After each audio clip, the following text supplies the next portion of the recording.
Thank you very much for being here.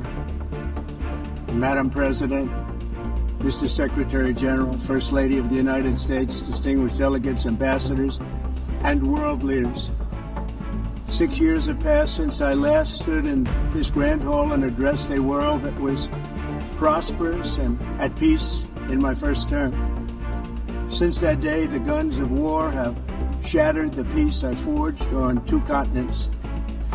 ¿Cuál era la alternativa del gobierno revolucionario? Traicionar al pueblo. Desde luego.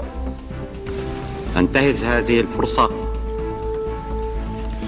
لأتقدم لكم باسم الشعب الفلسطيني وقائدة كفاحه الوطني منظمة التحرير الفلسطينية بأحر التهاني